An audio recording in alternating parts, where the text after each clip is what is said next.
Salve progressistas, eu sou o Clayson. Essa semana nós completamos 100 anos do falecimento de Piotr Alekseyevich Kropotkin, ou Pedro Kropotkin, ou para os mais íntimos, Pedrinho, não, tô brincando. Kropotkin foi um cara que eu considero muito importante porque ele é considerado um dos principais teóricos do anarquismo. Ele, na verdade, era um cara que queria realmente atribuir ciência ao anarquismo, bases científicas. E ele, inclusive, se baseou em cientistas da época. Inclusive, existe uma relação entre ele e os ensinos de Darwin. Ele procurou trazer uma inspiração, digamos assim, dos escritos de Darwin para elaborar a ciência anarquista.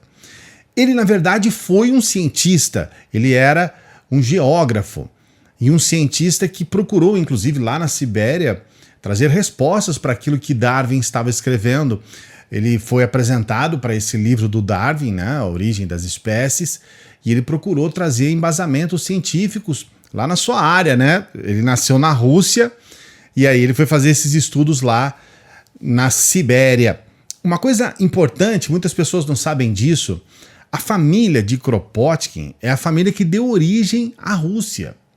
Kropotkin era filho de um príncipe, consequentemente ele também poderia ser considerado um príncipe. E ele acabou abdicando, ele acabou abrindo mão, logo aos 29 anos de idade, ele abriu mão de tudo, ele realmente abriu mão de herança e tudo mais, justamente para depois se dedicar ao anarquismo. Kropotkin nasceu em 1842 em Moscou e morreu em 1921 em Dmitrov, uma pequena cidade da Rússia. Ele chegou a servir um ano como ajudante de ordens de Alexandre II, czar Alexandre II. Depois ele ficou mais 5 anos no exército, servindo ao exército russo na Sibéria. Foi quando ele deu continuidade aos serviços em geografia. Aliás, lamentavelmente, pelo fato da geografia ser uma ciência que muitas vezes é uma ciência associada ao conservadorismo, aos chamados liberais, ele não é muito bem quisto entre os estudiosos de geografia. Existem aqui e ali movimentos que tentam trazer os estudos de Kropotkin, a importância. O Kropotkin era um cara que incentivava o estudo de geografia, era um cara que procurava de alguma forma levar uma democratização do estudo de geografia, e a gente sabe que as pessoas até hoje ainda têm algumas ressalvas pelo fato dele ser um anarquista.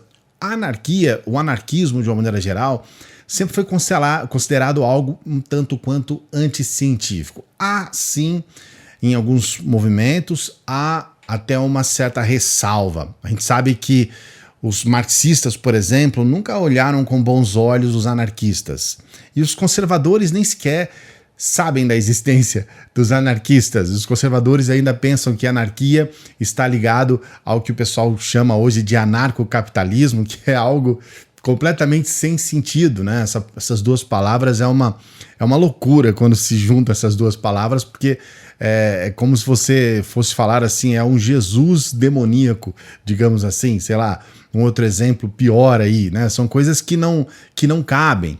E ao mesmo tempo, a gente sabe que é um pensamento que muitas pessoas ainda entendem de uma forma distorcida. A anarquia hoje é associada a uma coisa ligada à bagunça, à desordem, à baderna. A gente viu agora recentemente alguns black blocs, principalmente nos Estados Unidos, que se associam a um movimento que eles dizem anarquistas, e aí eu vi claramente assim, o Trump dizendo, olha, são anarquistas, quase associando o anarquismo a um terrorismo.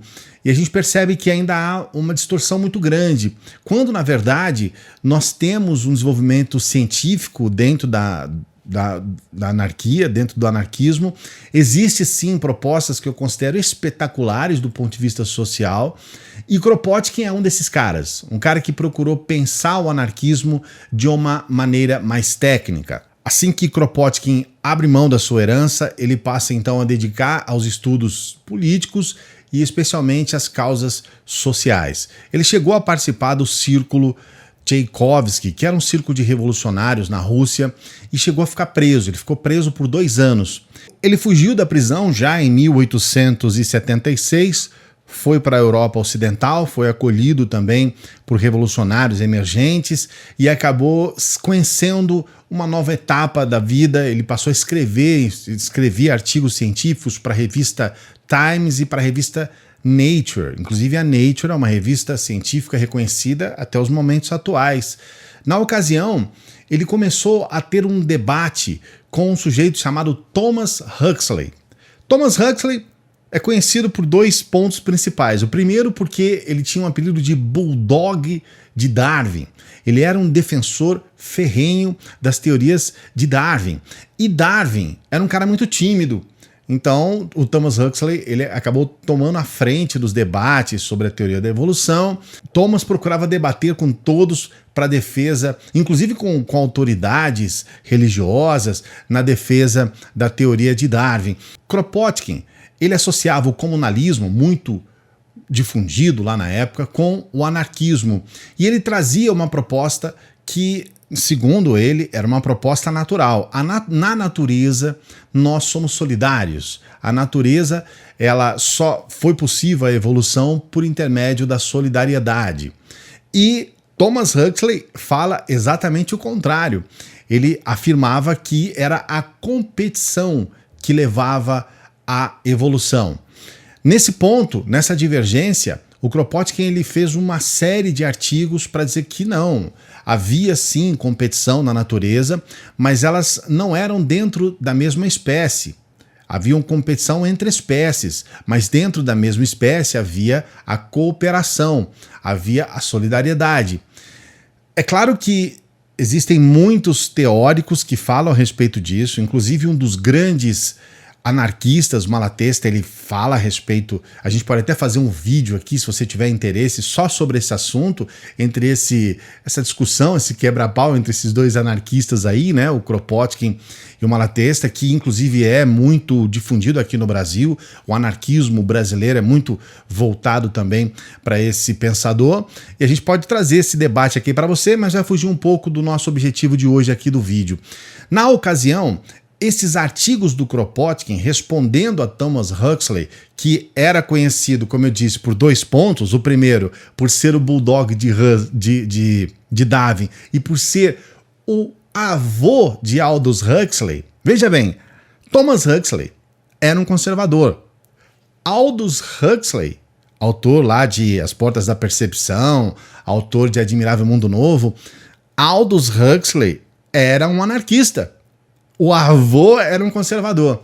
E na ocasião, esse debate entre o Kropotkin e o Thomas Huxley gerou um livro. Esse livro chamado Apoio Mútuo. Tem também Ajuda Mútua. Esses livros do Kropotkin falam exatamente sobre essa proposta. A proposta de que, através da solidariedade, é possível formar uma nova sociedade. Olha, o Kropotkin ia até mais longe. Ele acreditava que o futuro da humanidade era a solidariedade. Ele acredita que na evolução da humanidade, a humanidade vai atingir um ponto onde é inexorável, onde não tem como resistir, onde não tem outro caminho que não seja a solidariedade. É claro que, como eu disse, eu citei aqui um deles, tinham vários que não concordavam, vários pensadores, inclusive anarquistas, que não concordavam, mas era um pensamento que trazia um embasamento científico por parte do Kropotkin, porque ele passava a apresentar sociedades. Veja bem, o Thomas Huxley, ele inclusive dizia, olha, esse é o motivo da competição, de haver a competição e a competição ser natural, porque olha só, nós estamos falando de 2 pensadores que associavam a sociedade e os eventos sociais à natureza. Então eles se baseavam na natureza para explicar o ser humano, para explicar a sociedade, os 2, mesmo falando de coisas distintas. Só que um defendia a evolução por intermédio da competição, Thomas Huxley, e o outro por intermédio da solidariedade, Kropotkin. Thomas Huxley, inclusive, justificava a supremacia da Europa, vamos usar esse termo bem forte aqui, mas é só para você entender. Ele justificava então essa supremacia ou essa, digamos, essa escala superior da Europa em relação à África, em relação à Ásia, justamente por conta de defender essa evolução por intermédio da competição. É claro que isso é um pensamento conservador xenófobo que a gente vê até hoje. A xenofobia é parte do pensamento conservador, não à toa a gente viu isso claramente recentemente lá nos Estados Unidos. A gente vê realmente que muitos nos Estados Unidos tratam os imigrantes como seres inferiores, não é isso? Essa superioridade estadunidense em relação aos imigrantes. Mesmo aqui no Brasil, a gente vê as pessoas tratarem o Nordeste e nordestinos de uma forma inferior. Isso é muito comum também, muito triste. E a gente percebe que isso é típico do pensamento conservador, que não é inclusivo, nunca vai ser inclusivo, não tem como ser inclusivo. Já Kropotkin, até em função desse tipo de comportamento, desse tipo de pensamento maluco, ele simplesmente negava claramente, trazendo uma outra proposta. Kropotkin não era somente contra o Estado, ele não só queria a abolição do Estado, o que já é muita coisa, vamos colocar aqui. Ele, na verdade, ele queria abolir qualquer forma de autoridade, qualquer liderança que exerça autoridade sobre o outro. É algo muito forte. Ele, na verdade, defendia as comunas autossuficientes. Então ele acreditava realmente que as coisas iam ser diferentes se nós abolíssemos Estado e abolíssemos autoridade de uma maneira definitiva. Um dos livros que eu considero muito bacana é esse aqui, é o Kropotkin, O Princípio Anarquista e Outros Ensaios. Só para você ter uma ideia, os textos do cara são espetaculares, ele tem realmente um lado científico muito forte, e quando ele vai falar sobre a defesa da extinção da propriedade, porque ele defende, né? A gente tem aqui a frase "o imposto é roubo", que é uma frase que foi cunhada pelos chamados anarcocapitalistas. No caso do Kropotkin, dos anarquistas, a propriedade é roubo. E eu vou colocar aqui, eu vou ler para você só um comecinho de quando ele fala a respeito da propriedade, só para você ter uma noção de como é o texto do Kropotkin. A propriedade. A ciência hoje demonstra-nos que a Terra deve sua origem a um núcleo de matérias cósmicas que se desprendeu primitivamente da nebulosa solar.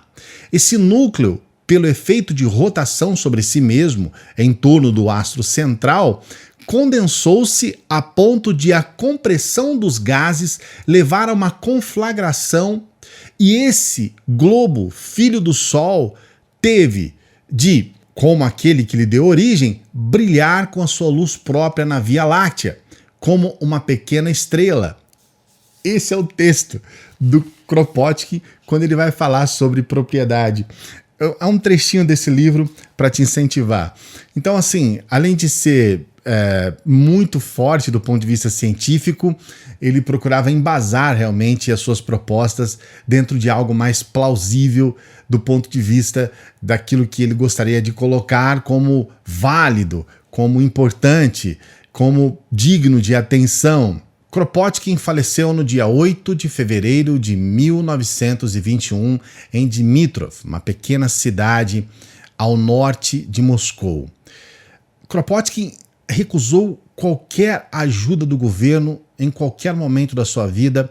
Lenin, inclusive, ofereceu a ele um funeral com honras de chefe de Estado, e ele recusou tudo isso. Ele recusou as honrarias, ele recusou tudo aquilo que ofereceram para ele, porque estava vindo do Estado, e o simbolismo foi tão grande que ele acabou não tendo essas honrarias, mas morreu no braço do povo, no braço dos trabalhadores da época, daqueles que eram as pessoas, os campesinos, as pessoas mais humildes. Foi realmente uma das maiores movimentações públicas, inclusive associam isso somente com a perestroika, né, com o fim do comunismo na União Soviética, quando houve essa movimentação, digamos, social lá na União Soviética. Você vê que passou a Primeira Guerra, passou a Segunda Guerra, toda a Guerra Fria, a chamada Guerra Fria, e só houve uma manifestação pública na perestroika,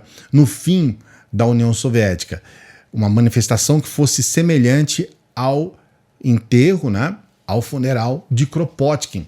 Na ocasião, o Partido Comunista, os comunistas de uma maneira geral, perseguiam os anarquistas estavam presos, foi feito um pedido para que os anarquistas pudessem ser libertados para participar, apenas para participar do funeral de Kropotkin. O Lenin, nesse momento, lavou as mãos, disse, olha, eu não vou falar sobre isso, vocês levem lá para os burocratas, perguntem para os burocratas, perguntem lá para a polícia tcheca, eu não vou falar sobre isso. Acabou sendo um tanto quanto omisso, não quis assumir a responsabilidade sobre essa questão. A verdade é que ele saiu de Dimitrov com uma quantidade enorme de pessoas acompanhando o seu funeral, o seu enterro, o seu velório, foi levado para Moscou, lá teve uma presença simbólica de 7 anarquistas que foram libertados para participar do enterro. Teve falas muito importantes de grandes líderes anarquistas e foi realmente um momento muito marcante, não só para os anarquistas, como para a Rússia como um todo e como para o pensamento, o chamado pensamento antimarxista, inclusive, né? As pessoas talvez não saibam disso, mas existe uma rusga entre marxistas e anarquistas. As pessoas hoje confundem muito. É claro que no momento atual, 2021, as coisas são diferentes. Eu tenho amigos marxistas, a gente respeita as ideias, são ideias do espectro da esquerda. A gente pode até dizer que o anarquismo nasceu dentro do que seria uma proposta comunista. O próprio Kropotkin fala sobre o comunismo anarquista, mas a gente sabe que existem divergências que são brutais, especialmente quando a gente fala a respeito dessa visão marxista de Estado e, logicamente, a visão anarquista de total ausência do Estado. A gente sabe também que existem divergências dentro do espectro anarquista entre anarquistas, como eu falei. Só que aquele momento foi um momento muito importante, não só porque Kropotkin era uma pessoa querida, desde quando ele ainda era jovem, ganhou um livro do Proudhon. Kropotkin foi um pensador muito respeitado exatamente por esse critério científico que ele desenvolvia.